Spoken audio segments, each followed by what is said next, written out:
Well, hey, like I said, appreciate you having me on, Jake. Uh, I just hit my 1 year anniversary on Warpcast about a week ago. And so, that's been a really fun journey that was really kind of kicked off by seeing some folks on crypto Twitter talking about Farcaster. So I guess kind of bringing it back to the beginning. I'm somebody who's had an interest in investing and personal finance for a long time. Predates my investing in crypto. A lot of times was looking for tech opportunities and things like that within public equities. As I've lived in California now for closing in on 10 years, at one juncture, I had the opportunity to take a roll up in San Francisco. And I think that's really kind of what kickstarted my crypto journey. Going from somebody who was interested in tech and investing to being in a place that had a lot of people that were interested in crypto and are already starting to invest there and well ahead of me in the mid 2010s trenches, if you will, which were quite a bit different than today. And so kind of started off like a lot of people do, interested in Bitcoin mainly, kind of bought in on the digital gold narrative. And that's obviously played out pretty well. And then, through the years, you start to go down the risk curve a little bit. You start off maybe just holding Ethereum. Then the next thing I knew, I was flipping NFTs like a crazy person, and then hopping on Solana. And then obviously in our most recent past year or so here, it's been pretty meme coin heavy. For me personally, I don't try to get too deep into that from a percentage of investment standpoint. But when you're tracking trends and you're trying to place some money and things like that, you gotta take what the market gives you to some degree as well. So that's kind of just a very brief overview on sort of, what brought me to Farcaster. And then, coming there, I was thinking, oh, I'm just gonna, similar to Twitter, which I'd been on since I think 2011, just kind of, yell into the void about crypto once every couple of weeks, and we'll kind of see from there. And so it's been a pleasant surprise to see, just how interactive everybody is and being able to build a lot of great personal relationships. So it's been a ton of fun, to say the least. Nice. Yeah, I feel very similarly to you about, in regards to my experience on Farcaster, and it's been cool. I feel like I've gotten to get familiar with your posts over the last, I don't know, maybe 3 months, something like that, more recently. So it's not super surprising for me to hear you've been on for about a year. And I've sort of come to associate your profile with a couple of things, and that's food and basketball. On the food side, you've got posts I think what's your streak is since streaks were invented or something like that, right? Yeah, that's right. Yeah, I go back to day one of streaks. What is it now? It's 236, 237 days, something like that. 237, but who's counting? But Yeah. I think it's got to be one of the only streaks of its kind. So it's really impressive, and I see these photos and they stand out to me because they look tasty.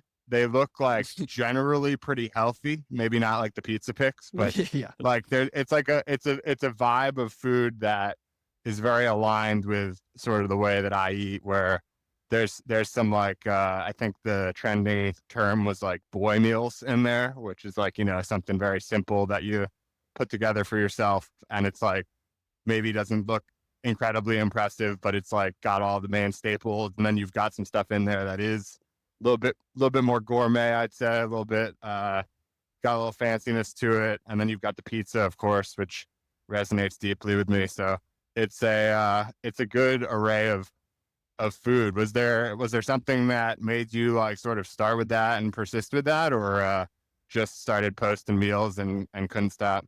Yeah, it's really just that dopamine, right? It's actually kind of funny because I was always kind of anti-food pictures. I'd be the one at the table kind of grumbling as someone's like, "Oh, hang on a second, let me take a pic." And just put the damn camera down and let's dig in. And then I can't remember when I started posting in food originally on Farcaster, but a lot of people, everybody likes to eat food. People like different cuisines and things like that. So just the way that you mentioned about pizza, I'll be chatting with Rodu and some other people about dumplings, and we've got like it's some inside jokes there. Um, so it's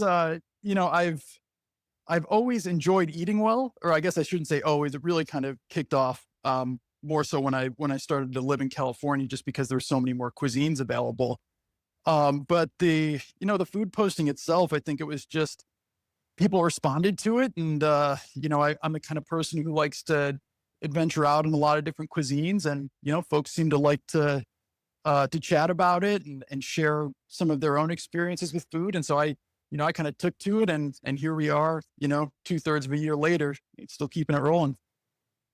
Yeah, it's I hope that it lives on as long as streaks remain a thing. I don't know, like I don't see a whole lot of long streaks these days, so I'm a little worried they might rug you on the streaks function overall, and you might just sort of go day one to sunset on the streaks feature. But there should be some kind of, there's these Warpcast rewards payouts. There should be, if you go from day one to sunset on streaks, there's probably, you might be the only person, but then there's a few more, but like that deserves a payout, I think, in excess of what people are getting for the weekly Warpcast rewards. Yeah, I agree. We'll get DWR in on that just to make sure that we get that solidified in the very near future. Exactly. Just kidding on that. But yeah, you know what? Streaks kind of kept me in it a bit when I was feeling a little bit of exhaustion. I think kind of came into Warpcast and sort of sat on my username for a couple months. Like I said, I maybe threw like a couple casts out there, and it's like, oh, no one's responding to this. It's like, well, you don't have any followers. Of course, nobody is. And then kind of went more of the reply guy route where, you're just hammering out replies. And like, it was a ton of fun. That's when, degen's popping off and going crazy. So you're making money, you're having fun with your friends and all that good stuff. But, as you're sitting there on your phone all day, which, is something I'm sure you can resonate with. I've been following as you kind of been putting these rules together on, really lowering the amount of time you spend on your phone, which I think is super cool. But you hit points of exhaustion. And so that hit me maybe late last year, where I was a little burned out on being able to just kind of hit it the way you want to really be active on a platform. And so, credit to Dan and the team, those streaks, there was something mentally where I couldn't quite let my streak go. So food was kind of what kept me in it. And then, you get re-energized, and just been trying to kind of diversify my posting and get back to kind of the reply guy roots and just having some fun. Yeah, it's nice. I feel like with the food posting, there's an automatic like sort of cue every day. Like you don't have to think of something, because sometimes you go through these droughts where it's just like, man, I'm not really feeling the social media stuff right now. Like I just kind of want to put my phone away and not really don't feel like I have much to say. But if it's just a food pick, then, every day you're going to eat. And so there's always something. And maybe, I don't know if it's led you to eating even a little bit better or having at least one good meal a day. But it's like sort of a nice baseline for your Farcaster activity, like you said, where even when you're sort of in a posting trough, you can still get away with a food pick every day. Absolutely. Absolutely. And, there's probably been some times where it's, okay, I could maybe throw something together real quick, but okay, I gotta tend to the streak. So let me go run out and grab a little something and, take a pick for all the mutuals. Nice. So are you still in San Francisco area now or elsewhere in California? Oh, I'm in LA now. LA. That's a good food scene. Yeah, it definitely is. Anytime, are you in New York, Jake? I'm in Miami. In Miami. Nice. But I'm from up by New York. So okay. Guys are more familiar with New York than Miami. Nice.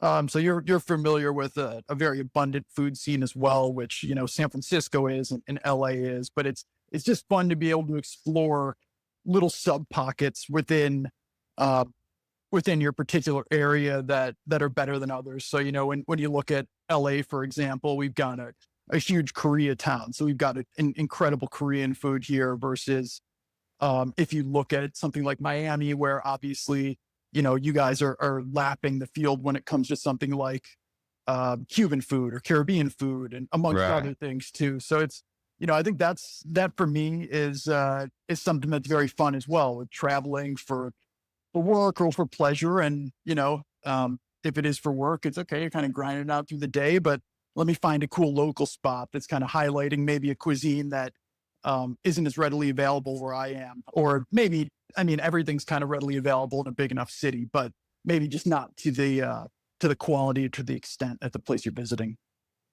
Yeah, I've been really pleasantly surprised with Miami food scene. There's just there's a lot of really, really good food.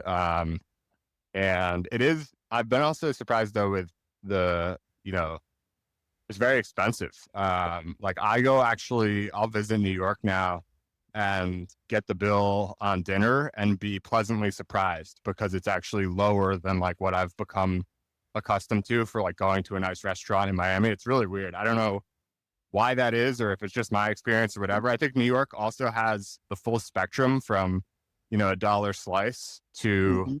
Michelin star or whatever. And Miami, it's like there's like fast food and, some crap. And then there's the nicer restaurants just tend to be pretty expensive. Mhm. And so there's not as much of like that in between range, which is like abundant in New York.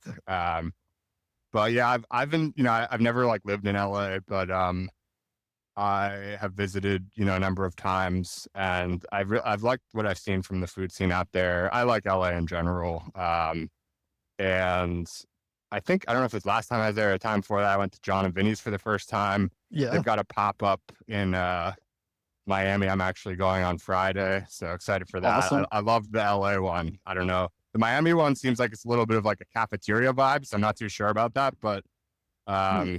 yeah, I like that out in LA. Do you have we'll expand beyond the food topic shortly, but as maybe a final question on it, do you have any local favorites or personal favorites when it comes to like types of food or certain dishes or local LA favorites in terms of like specific spots?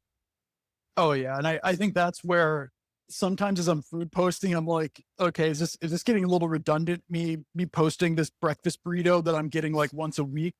But kind of similar to our point earlier, it's kind of just, hey, here's what I'm eating today. But yeah, I love to frequent local spots versus kind of like the chains, which, hey, nothing wrong with that. I'll go to a good chain spot too. But so around LA, I would say that um I think the brunch scene around here is incredible. I really love Republique, which won a James Beard Award for bakery and Mm, pastry in 2023. Um, so that's definitely on more of the high end, or if you're looking for more of a mid-tier meal from a price perspective, something like Clark Street Diner, I think is excellent as well.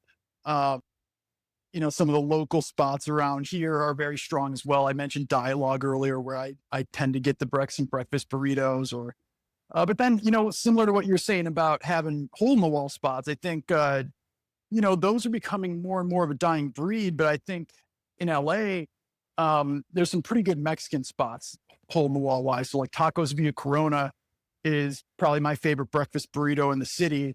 And mm. if you don't What add part of anything town? on, that's over in Atwater Village on the east side. Okay. And so if you just get a run of the mill burrito there, it's going to run you like $6 or $7. Like that's pretty hard to come by these days. And it's really good too, and it's quick. So, similar to you, I like to kind of mix it up and go kind of up and down the gamut. Um, I would say that one of the things I've been really high on lately has been Korean barbecue. I've kind of just had that kick lately. My favorite spot in the city is Chosun Galbi, but there's a ton of good ones in K Town. And as you've seen from my posts, I'm definitely a pizza guy. I was a little sad to see Farina Pizza in K Town cease to exist about a year ago or so, which was a real go-to of mine. But John and Vinny's is great. Prime's really good. Apollonia's is very good. So LA not necessarily known for pizza, but there's definitely good pizza to be had. Yeah, I feel like all of these maybe not all of them, but a lot of these tier one cities, which were previously known for like particular types of cuisine have now just expanded across everything, where like I don't know if it's a good thing or a bad thing or neither, but chefs are sort of like moving around and whatever and taking up different things. And so like where previously you might have been able to find like great Mexican food, but not a nice slice of pizza, now you can kind of find mostly everything. And at least in LA, New York, Miami, probably San Francisco, and a few others. So I think we've roughly covered the bases on food talk. Tell me a little bit about basketball, what you're playing in a league. Yeah. So I play in a rec league, actually on two different teams. One of them is a bunch of guys who I've been playing with for basically since I came to California about 10 years ago. I've mainly played outdoor hoops with these guys. And I didn't realize that they were running a team in the same league. I'd been gone for a handful of years in San Francisco, and I had a friend who had invited me to play in a different league. This was like in 2017.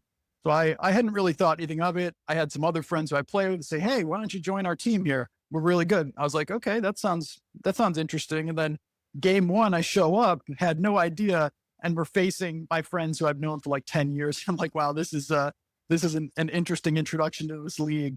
So I kind of split the baby on it. And so now in a Monday, Tuesday league, I play with my old friends. Wednesday, Thursday, I play with more of what I'll categorize as my new friends. And then I'll also just kind of play in some pickup games with buddies where we just rent out a gym and 15 guys type of thing. You're just running up and down the court for a couple hours, a lot of laughs and, good competitive nature, things like that. So it's, basketball is one of those things that kind of keeps me sane. I've never been the kind of person who's going to go take a, 5-10 mile run or, at least in recent years, not really like a grind it out at the gym for a couple hours. But, if we're sitting at the gym playing some hoops, I'm in to play for 2 hours and, just wear yourself out and have a great time doing it. Yeah, that's great. That's a lot of ball for 4 days plus a week. Is it a year round this season, or it comes and goes? It comes and goes. They do seasons by the seasons within the year. So right now, we are technically in the winter season, and then we'll do spring, summer, fall, and then it's kind of in a constant loop. And there's like a little couple week break in between them all. But okay, yeah, but you can pretty much fun. go year round if you want. Like it's not like a ton of dead time between seasons. No, yeah, it's even a couple weeks, maybe around the holidays. There were about 3 weeks, just as end of the year and things like that. But for the most part, it's more or less year round.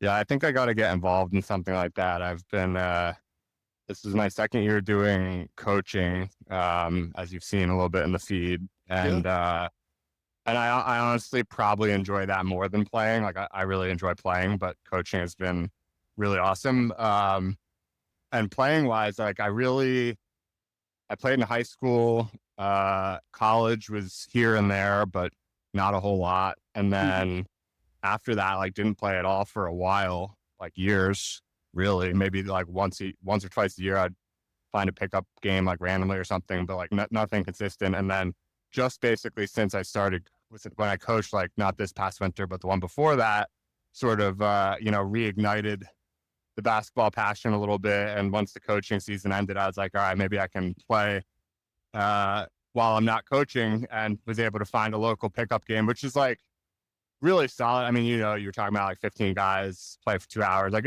it's good. But there's something a little different when it's real, like, there's officiating, there's a scoreboard, it's timed, like it's just levels up the competitiveness a little bit, which I personally enjoy a lot. Like it's fun to play regardless, but I like sort of like, winning and losing, and everything like that. And playing with a consistent team against other teams is cool. So maybe I'll find my season of coaching just ended. So maybe I'll find another, maybe I'll find something a little bit more legit this year to play in a league around here. I mean, I'm sure Miami's got, so probably find it. Oh, definitely. And I feel like half the battle's just finding that right group of people, like I feel like it's basketball's a very social thing where, okay, I want to like the people who I'm playing with, but also everybody kind of understands the game, plays it the right way, competitive, but playing under control and playing smart and things like that. And so I think that's what's great is that, you've got people who you're all competing hard and trying to win, but at the end of the day, um, they're not making silly, reckless plays like coming up under you on a jumper or, Right. just kind of like swinging below you, under the rim as you go up for a rebound. So I think it's that kind of thing where it's nice to have a group that is a little more reliable and you just kind of, what you're getting into a bit. Everybody's just playing in a good flow state and intelligently. Did you play in high school or college or anything like that? I played in high school. I played basketball for a little in high school, and then I ended up playing some football in high school. And then just from, the really ever since then, to varying degrees, just playing pickup ball and just with different groups for the most part. And with kind of the exception of San Francisco, I had a couple of friends who like to play. And so we'd just kind of show up at an outdoor court and play some pickup, or the name of the app is escaping me, where you could hop in on pickup games, and it was only available in like New York and San Francisco at the time. But that was kind of an interesting little app as well. But I never really had that community, and so it was never consistent. Like now, playing a few days a week, and having some buddies where afterward you go and grab a bite, or you're just chatting about life and things too. So I think that makes it really fun. Yeah. And so on the work side, like, at the top of the conversation, you mentioned like being into investing for a long time, well before getting into crypto and stuff. Are you like professionally working in investing, or it's just a hobby? Yeah, just a hobby, I've worked in sales for a long time. For the better part of 10 years, I was working in fintech software sales. Prior to that, I worked in banking for a little bit. I kind of pivoted just about a year ago to different financial sales, but never professionally on the investing side of things.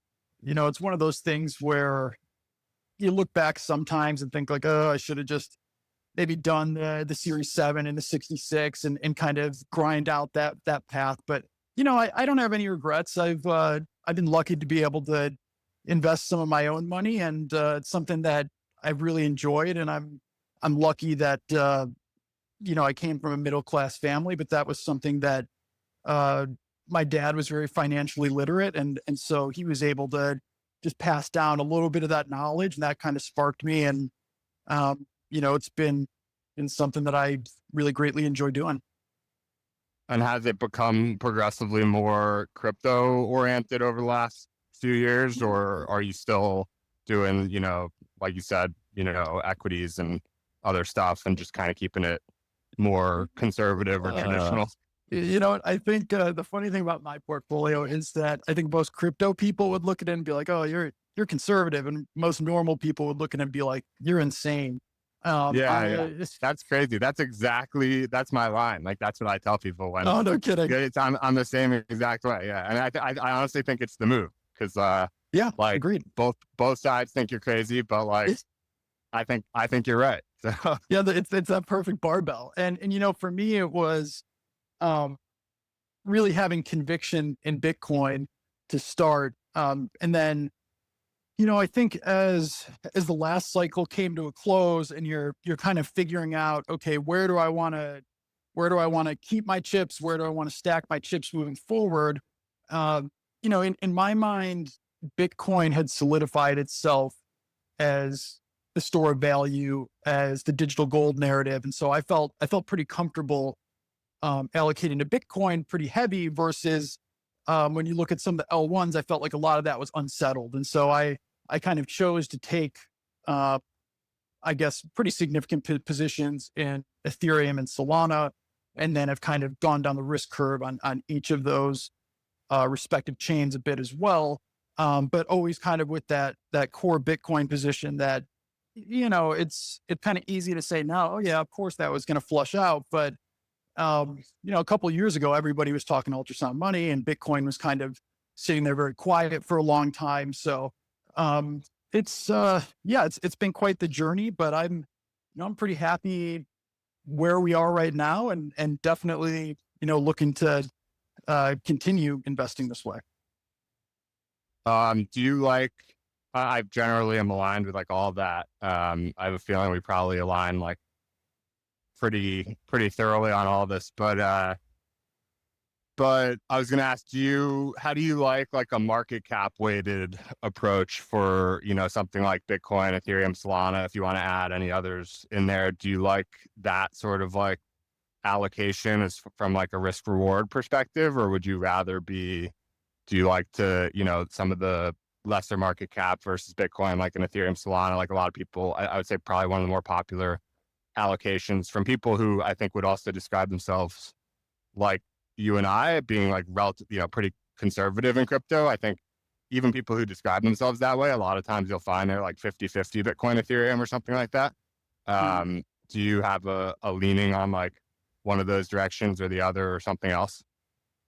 So personally, I like to have majority Bitcoin. So if I were to kind of give like percentage wise, let's call it something in the neighborhood of 60 to probably between 60 to 70%, maybe right around Yeah. 65% Bitcoin.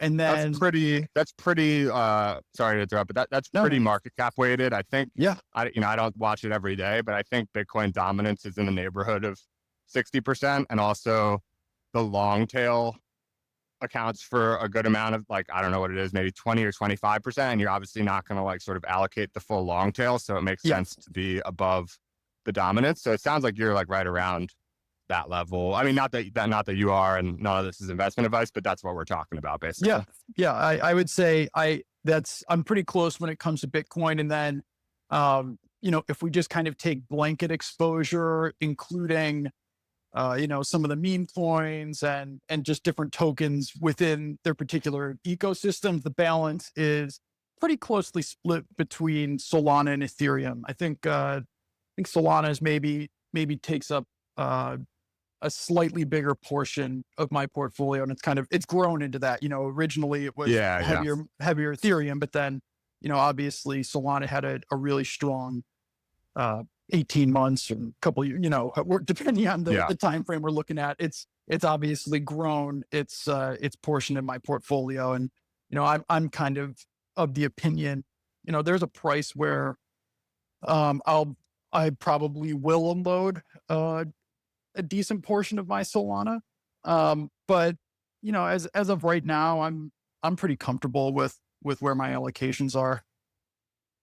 And yeah, that all makes sense. Are there other categories within investing, whether it's like stocks or like anything unusual or, real estate or anything like that that appeals to you or even piques your interest, maybe not for now, but like down the road, or are you kind of like crypto and tech stocks and sticking with that area? You know what? I try to keep an open mind to that kind of stuff. And I worked in the commercial real estate industry for about 5 years or so at one of those fintech stops. And I think that there's interesting investments with commercial real estate, especially residential. I think, of course, you can make the case for buying yourself a home, putting your roots down in a nice area with a good location.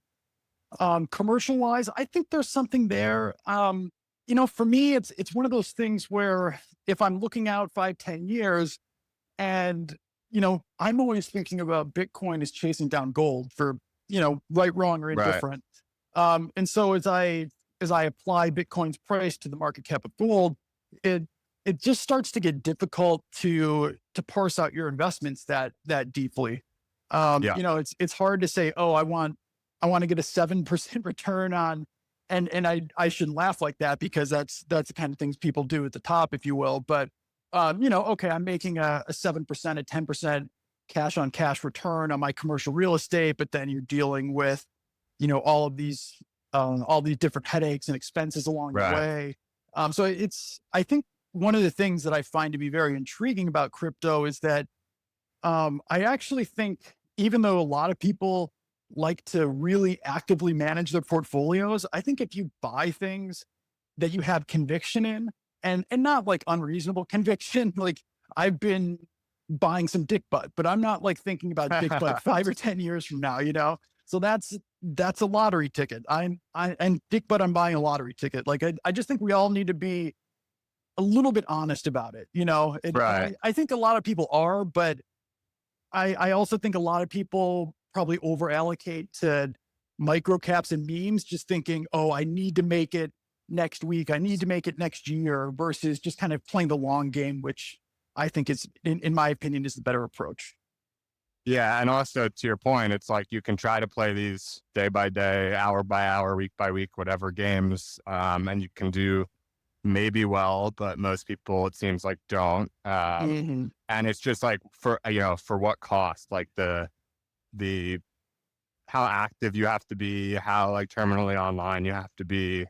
There's definitely like a very real cost to that. Like to your point on real estate, I was thinking about this, I don't know, maybe a year ago. Like I sort of sat down and I was on a plane actually. So it's like a nice opportunity to unplug and just think and like write a little bit. And I was just thinking from like the highest level possible, because I personally am of the opinion that investing is like an extremely personal thing. Mm-hmm. So for example, like that there's not like a one size fits all like good advice. And so like, for example, I think with something like Bitcoin, even, you and I both agree long-term, obviously long-term, it has been a great investment.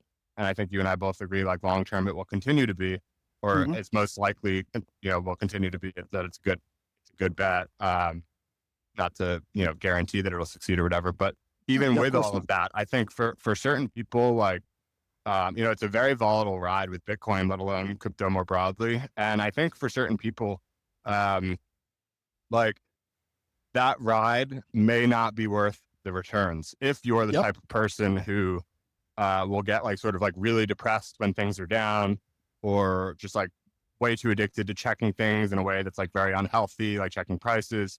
And like, a lot, I myself check prices like quite a bit and whatever. It's just like sort of but for me, it's like, it feels like kind of like a mostly innocent little habit. Part of why I gave up I'm trying to give up my phone though. Mm-hmm. But I think for other people, like the bear market is like really dark and the bull market isn't even like fun. It's just like kind of temporary relief or something. And if that's like your emotional predisposition or something, like I think, maybe you allocate a small percentage or something, but it's just like not worth it.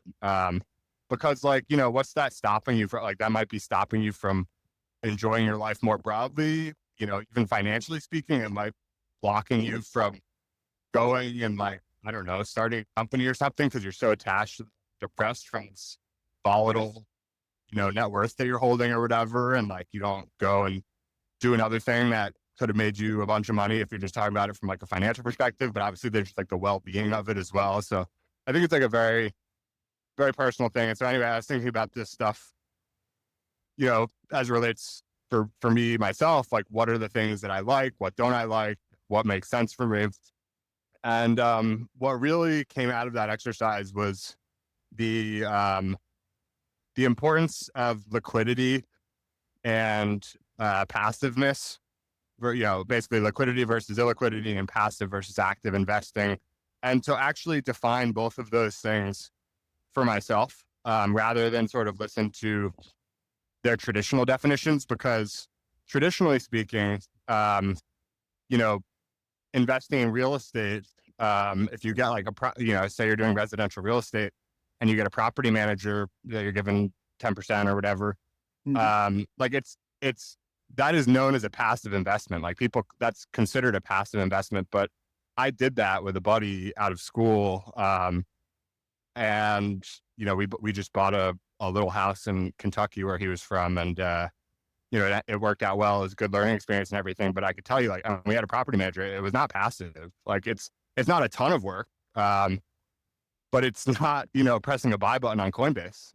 Yep. And so like there are really like both, passive versus active, liquid versus illiquid. These are not black and white, 0 or 1 things. These are spectrums, and it's really worth thinking about like sort of what matters to what you like. Like if you want to be actively investing, great. Like then those opportunities are interesting. But if you want to be passive and long-term, and passive doesn't necessarily mean like you're not doing anything, but it, from my perspective, means you don't have to do anything. You can choose to sort of like, you know, do things at times that make sense for you, like reassess your portfolio at times that make sense for you, make long-term bets at times that make sense for you, but you're not going to get pulled into like, you know, dealing with a tenant who got, you know, kicked out or whatever, like all these, or, you know, they ran the bath and there's a flood in the house or whatever it is. And so basically I sort of came out of that and I was like, same as you're saying, like, it's like, man, you know,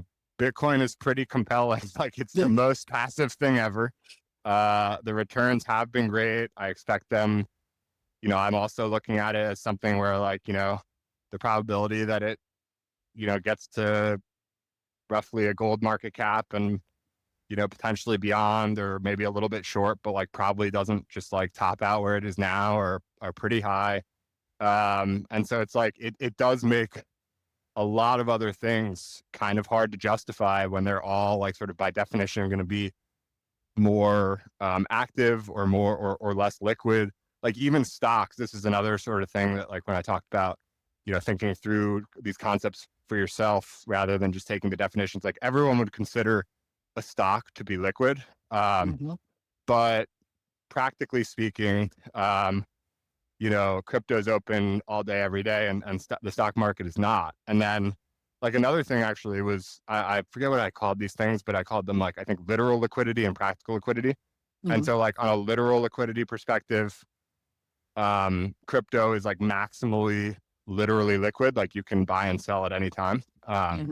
And stocks are like pretty close, but not quite, you know, as literally liquid. But from a practical liquidity perspective, I might actually like give the nod to stocks because with the way that crypto has moved historically with these like sort of, you know, roughly speaking, 1-year bull run and 3-year, you know, bear market, from a practical perspective, it's kind of not wise typically to sell for 3 out of 4 years. And so like, that's actually not that much time where it's like practically liquid. I mean, yeah, practically liquid in terms of like being a good idea to sell.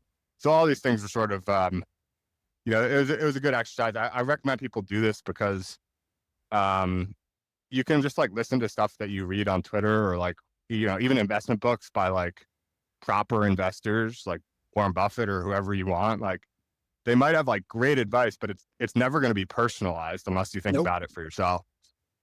Yeah, I think you hit the nail on the head there. And, you know, when normally, and I'm sure you've had the same thing where, you know, you might be the crypto guy to some of your friends who, you know, haven't maybe have dipped a toe in or maybe haven't gotten it at all. And all the time it's, does this look good here? What do you think about this? And it's, you know, it's always a very vague question. It's like, do you think Solana is a good buy here? A good buy for when? Are you going to hang on to this for 3 months, for 6 months, for 6 years? You know, is this money that you might need to dive into this summer if an unforeseen event happens, or is this something where you're content just to watch this for 5 years? What's your risk appetite? You know, there's 100 different questions, and to your point, it's all very personal. It's like I can't, you know, put my risk tolerance onto somebody else because it's going to drive them crazy if exactly what you were saying at a short time ago here, if they're watching prices fluctuate, you know, that might be something that I'm somewhat comfortable with, I'll say, versus, you know, it could drive someone else who's not accustomed to that insane. So I think you're 100% right. It's all about kind of knowing yourself and, you know, having those parameters in place and just getting comfortable with how you want to invest, where you want to invest, and just making sure that you understand your own duration, your own liquidity, your own investment strategy. And I think, you know, hopefully a lot of people are doing that, but, you know, my feeling is that there's a lot of people more shooting from the hip too, if you will.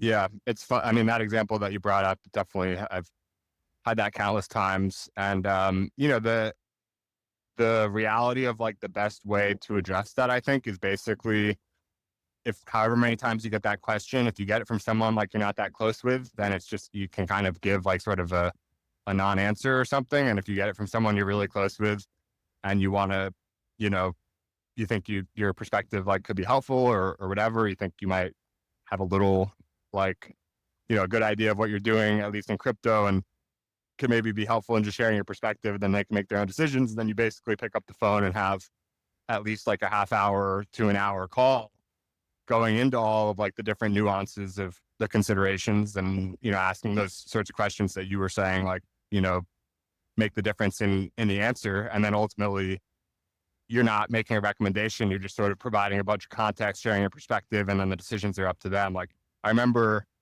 I don't know, maybe like a year ago, or maybe it was longer than that. I don't really remember when it was, but at the time, Bitcoin was like maybe 35 or 37,000 or something like that. And it had just like ripped from like 26 or something, which, Yep. like 30% or something in like a week. And Mm-hmm. my buddy, like independent of that, he had just, like got a bonus or something. And so it wasn't like he was just paying attention because it was hot all of a sudden.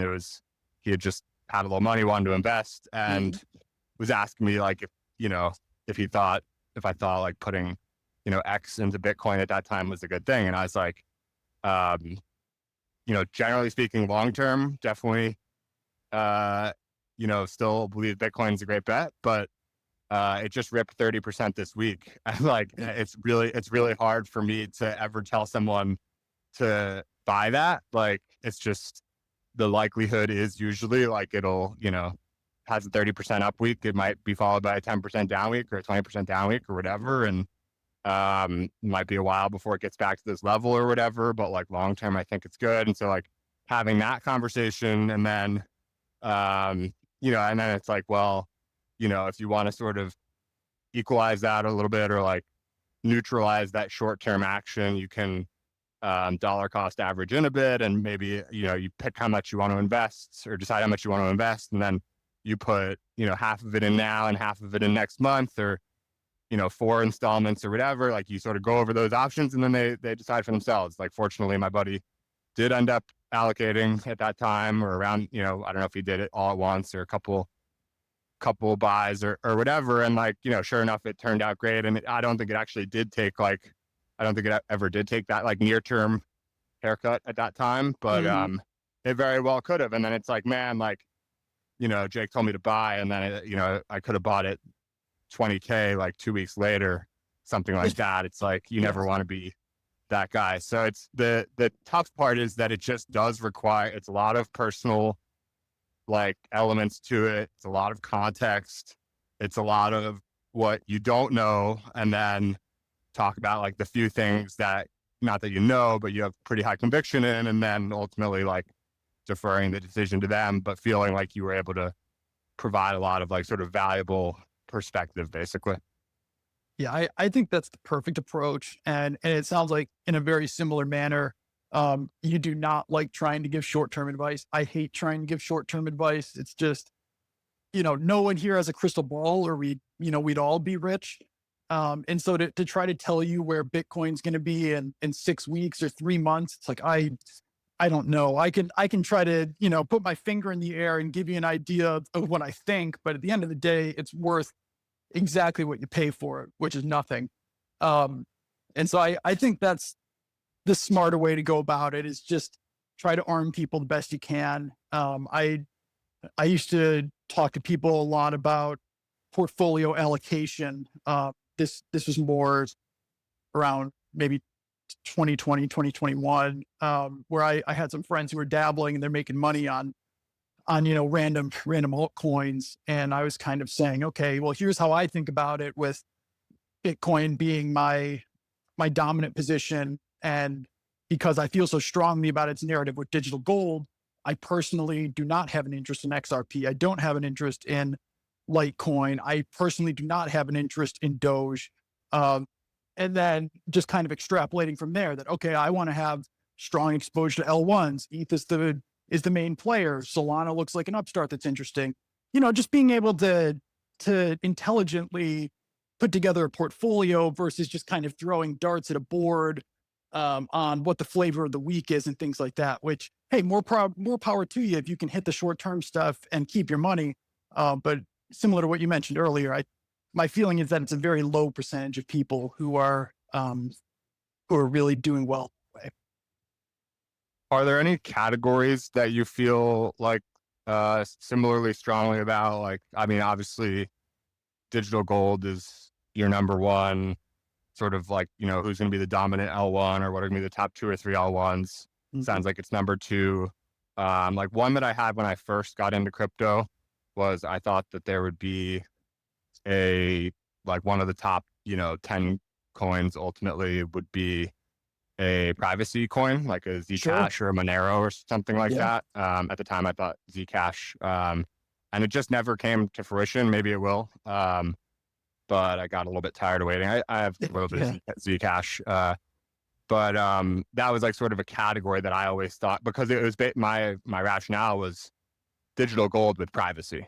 And like, Sure. that's, you know, that's, I think, very legitimate. Bitcoin is not private. And so like, I think there could be a private sort of um, competitor that, not that it's going to like beat Bitcoin or anything, but for people who care a little bit more about privacy or whatever, then I think that was well warranted. Again, hasn't really played out. Then, you know, I think you could take a position that maybe like the leading exchange is worth, like, you know, Yep. Uniswap or whatever it might be. Do you have any of those sorts of categories where A, you like the category, and B, you feel like the power law winner has sort of been established, or nothing like really close to as strong as the, you know, store of the digital gold and the L1 sort of concept? You know, I wish that I had as strong of a feeling on a more niche topic that maybe wasn't quite as developed. I'm not sure that I do. Uh, I have recently been buying a Jupiter position. I like what Jupiter's done. I think they've got a very interesting exchange. Some part of my thesis, you know, I think a lot of people on Forecaster maybe are not a big fan of Solana, and that's okay. Solana, you don't have to participate in every chain or, you know, every meta or anything like that. I personally see a lot of promise with Solana, and I think that from a development standpoint, it is continuing to move in the right direction. So I like Jupiter as a platform. They announced a buyback, which, you know, can be a little borderline scammy at times when things like that are happening. But um, my feeling was that they perceived their token to be undervalued, and that's the reason why they're really doing that. And so that's one that I have Mm. an interest in. I personally, and this is kind of gonna strike a similar chord to your privacy coins. I love NFTs. I like to collect art, physical and digital. And so I've kind of been anxiously waiting for another NFT season, if you will. It really has not come to fruition yet. And, you know, that's kind of you know, point that's kind of neither here nor there, but that's really kind of been, to me, the story of subsectors within crypto. Is if you look at DeFi, if you look at NFTs, now we've got meme coins. There hasn't really been a huge part 2 wave for any of those yet. So I think we need to kind of improve the technology. We need to make it more appealing for folks. You know, there's 100 different reasons why, but for me, there's something about NFTs that is just stuck from the get go. And so, you know, I've got some ones from Ethereum that, you know, you could probably categorize as historical NFTs if you wanted to. Um, but it's the kind of thing where in my head, I sort of marked to 0 in my portfolio. I try not to attribute a portfolio value because it's so murky. This stuff's either going to be worth 100 ETH or 0, and I'm not really sure which one it's going to be. And, you know, if we're just being honest with ourselves, it's probably much more highly likely to be 0. But, you know, it's an area that I still find to be interesting, and I'm hoping that the next iteration of NFTs is going to be improved on somewhere in crypto. Yeah, I do think that I'm generally very bullish on NFTs. Any individual project, I'm not sure. I don't really have conviction in particular projects necessarily. Like if I had to pick one, probably CryptoPunks, just the OG. Yep. But like it almost got flipped by Pudgy Penguins earlier this year, and Yep. Pudgy Penguins has a team with like, they're pretty categorically different, where CryptoPunks isn't claiming to do anything. It's almost like Bitcoin versus like Solana or something, where, you know, CryptoPunks isn't like trying to do anything new or different. Like, it just is what it is, and you like it or you don't.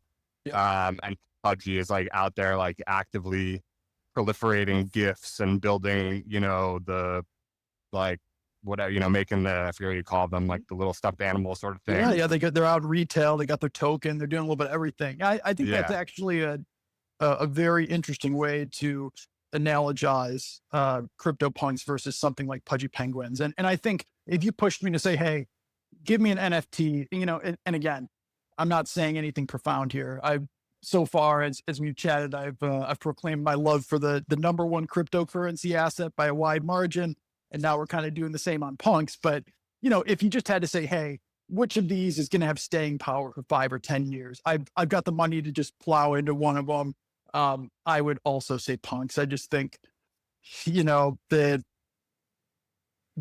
meaningfulness from a historical standpoint, the scarcity, you know, the demand from crypto native people. I still view that as the top dog, and I don't personally think they need to.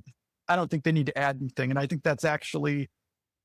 I haven't watched what Yuga's done since they bought the IP closely enough to comment uh, too much on it, but I personally do not think CryptoPunks needs a token or needs, you know, some special universe a la uh, whatever the Bored Ape universe is. Its name's escaping me right now. Other side. Yeah. So you know, some of that stuff might end up being very fruitful. It could be that might be the next iteration of NFTs that we're talking about. But for me, I think just the digital identity standpoint is very interesting. And I think Gary V, you might be familiar with the interview from, I don't know, 21 or 22, where he kind of likened it to uh, how you express yourself as a person. So like people say all the time to me, oh, well, why would I buy you know, I could right click and save this. It's 10 grand, you know, whatever it is. And it's okay. Why did you buy a Mercedes? Why do you have a Chanel bag? I can go to Ross and get a bag for $50 and it's made of leather, you know? And so I think when you make easy analogies like that, I think people get it. Whether or not they want to spend 10 grand on a PFP remains to be seen. But I think it just is, it's communicating in the digital world who you are as a person. And so I think for that reason, it's not going to go away and it will become bigger. It's just a matter of when, in my opinion. Yeah. I mean, I agree. I think, my version of like the leather bag thing is, you know, a Timex tells the time just as well as a Rolex, but people still like to buy Rolex. So, it's, I think, a similar thing where it's just really about like social signaling and status and all that. And, I forget the numbers off the top of my head, but one of the bigger like sort of things underlying my conviction in NFTs is just I think fundamentally they're collectibles, and, the market share for like the NFT, like all NFTs combined market cap just is nothing compared to the, like the market cap, if you will, of, basically all collectibles, whether that's, you know, sports cards or art or whatever else, you know, stamps and coins and whatever. And it's like, I forget what it is, you know, it's roughly on the order of maybe 99% to 1% or something.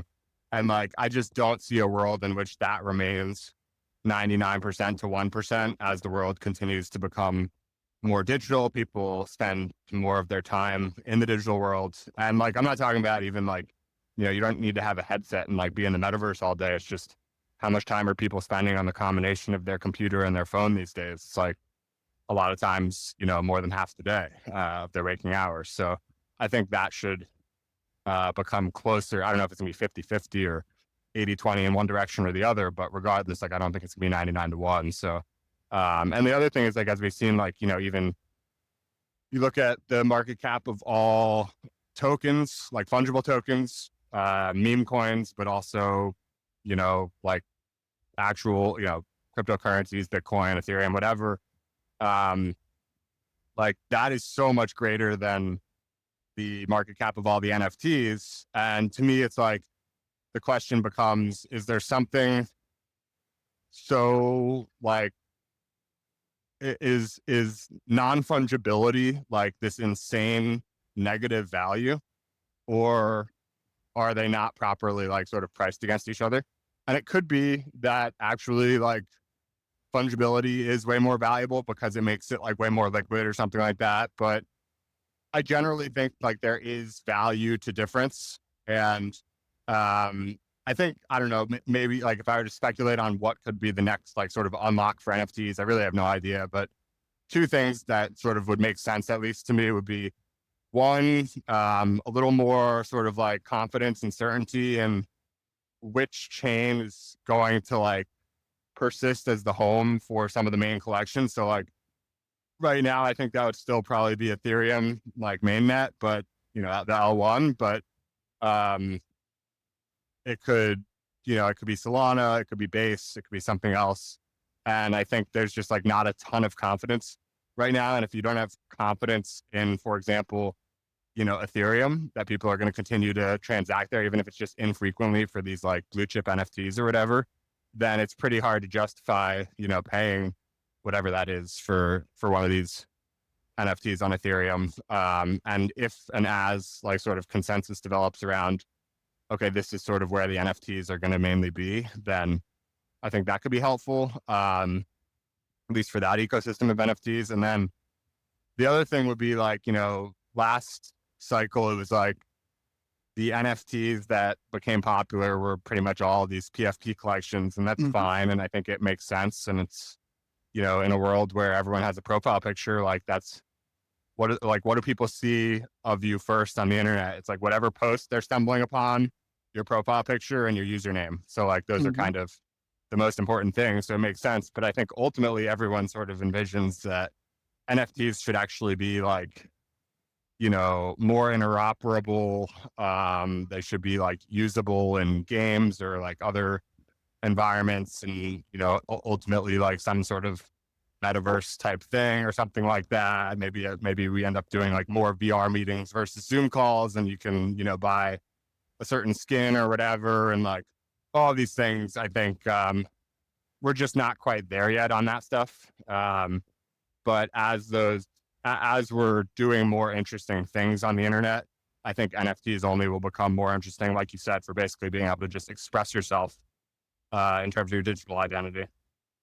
Yeah, I think you made a great point right at the top there in just kind of comparing, because I would do the same thing. I would call NFTs art, collectibles. You know, we can get into subcategory, but I think collectibles is the proper place where they sit, and just, you know, comparing the digital world to the physical world and just kind of seeing the broader trend within the world today. And, you know, I think we need to figure out more of a happy medium from a scarcity approach, because I think recently we've seen kind of Zora have a quick moment. We've seen Rodeo Club proliferate a bit on Farcaster. You know, I'm just not sure that it's necessarily the best way to collect. I'm highly skeptical that it's best for artists. So I think, you know, I think we need to figure out what chain it's going to make the most sense on for artists and collectors, and also kind of just finding a happy medium where, you know, I probably don't want to spend $200 on gas anymore for NFTs, but I also don't want to buy someone's work that I really love for 30 cents. Unless, you know, unless we figure out an economic model where that makes sense for an artist. But my feeling is that is not really the case right now. So it's, I think that's part of the reason why we're in a little bit of a rough patch in the NFT world. Yeah, I'm extremely biased, but I like a lot of elements of Base Colors, which is really the only NFT collection that I've launched. I wasn't even really like, last cycle sort of came and went, and I never really got into the NFT stuff. I mean, I followed along and I thought it was interesting and I was long-term bullish. But, you know, generally didn't like pick a project. Likelihood is I thought it would probably go to zero again with some, I knew they wouldn't all. And if I had to pick one, probably like CryptoPunks or whatever. But in general, like thought most of the stuff that was popular would crash. And most of it has, maybe some of it'll come back, whatever, but wasn't like super in NFTs, but I just always thought that,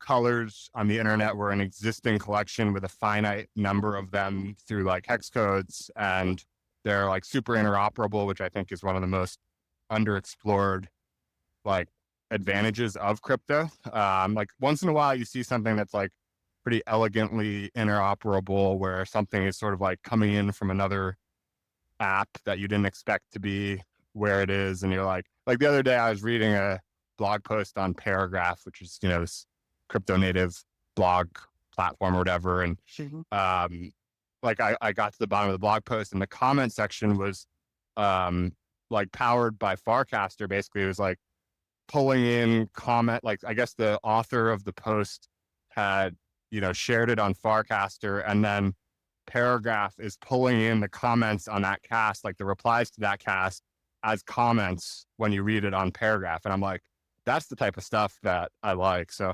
anyway, the interoperability of color. So it's a long-term thing. We'll see what happens with it. It was fun. I grinded on it really hard for a few months, and then I've been working on it as more of like, I think it's ultimately going to plug in as like something that I work on in spurts over the long haul, but we'll see. But I think we haven't really yet seen, like to your point, there was, you pay, $30 for gas or whatever to buy this ultra expensive NFT, which kind of has to be at least pretty expensive, because otherwise, why are you going to pay $30 of gas for a $5 NFT or whatever?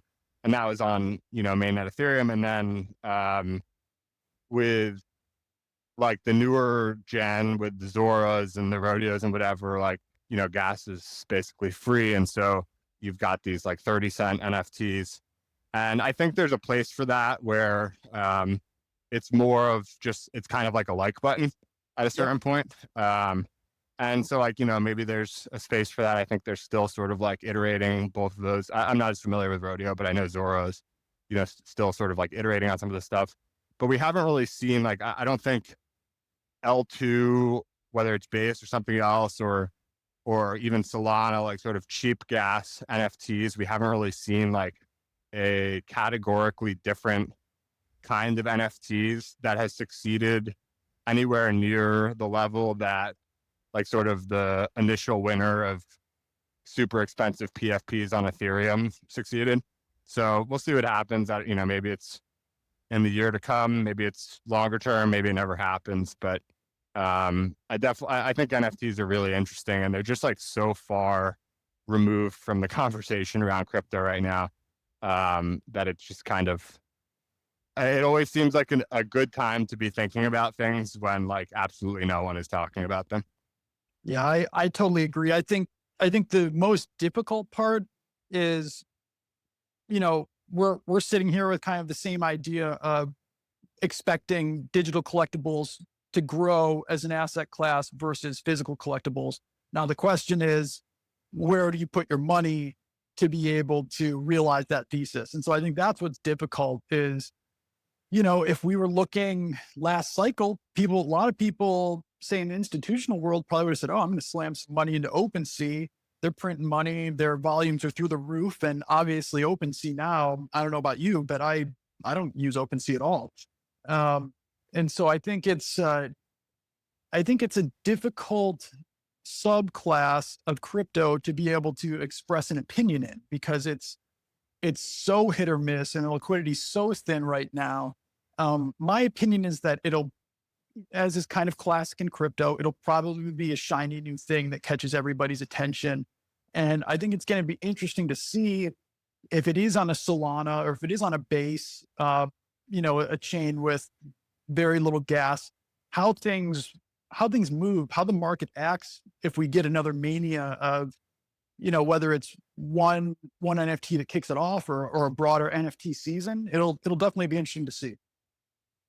Yeah, it is tough. And maybe this is sort of what I was getting at earlier of like, maybe there is a legitimate, argument to be said that actually fungibility is super valuable relative to non-fungibility. And there's nothing about non-fungibility that is sort of like valuable enough to counter that. Like I don't really believe that, but I think there's an argument for it. And part of it is that like, you can't just I can't just sort of index, put some money into CryptoPunks, put some money into Penguins and Miladies and whatever. Like you have to, the price tags are huge. You have to buy a unit. You can't buy a fraction. And it's just not as liquid. And like, then you got to pick one and whatever. It's like the easy thing, the passive thing, the sort of winner agnostic thing to do, I think would be if there was basically an index where you could buy a fraction of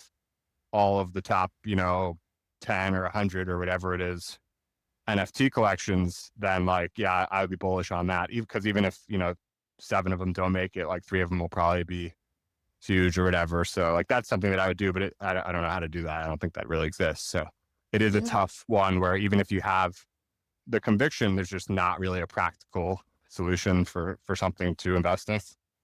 Yeah, that's a great point. And that does seem like something that would be interesting. It's just a matter of putting that together on the back end where you're pooling these funds. And then once you hit a certain threshold, you're buying at the market, or as people take their money out, you're selling. No, I could definitely, and I think that's a way to let smaller folks get in on NFTs that, just because you don't have a huge portfolio doesn't mean that you're not interested in a quote unquote blue chip NFT, so. Right. And I would also say I like supporting smaller artists and, my friends and everything else. But, from a collector's standpoint, everybody wants to have that crown jewel and things like that too, versus if you're just kind of, throwing some money at today's rodeos or things like that. Yeah, it's like a patronage versus investment sort of thing, I think. And some of these things are, and there's, patronage, there's like the patronage element, there's like the just for fun element, and then there's, like long-term conviction investing sort of thing. And obviously there's the near-term speculating as well. But yeah, it'll be interesting to see what happens. But I feel like we've really covered a lot of ground, starting with the food, delving into the basketball, and then an extended conversation on investing, which has been quite enjoyable as well. So I know we're well over on time, but appreciate you taking the time. It's been great to take this conversation from the feed to an extended call, and excited to share it out there for other people to listen as well. So thanks for doing this, and hope to talk again more. Yeah, thanks again for having me. It's been a lot of fun. There's only so much that you can do back and forth via text on the feed. So have enjoyed interacting with you there, but this has been really cool just to have some back and forth. And yeah, would love to chat again. And please let me know if you find yourself on the West Coast, or I'll drop you a line if I'm coming through Miami, and maybe we'll share a meal. Awesome. Yeah. And we'll, maybe I'll get to have a guest post on the food streak. I don't know how we coordinate that, but you could just, give me a hat tip or something in the comments, and that could be a little guest feature on the food pick. Yeah, there we go. I was going to say, or I quote cast you or something. We can figure that out. Yeah, that's a solvable problem. We talked about some complex things. That one we can. That's going to be one of the easier ones to solve that we've been poking at for the last hour or so here. Exactly. All right, cool. Well, awesome. Thanks again, and we'll talk more soon. Good deal. Appreciate it, man. Have a good rest of the day. You too. Bye.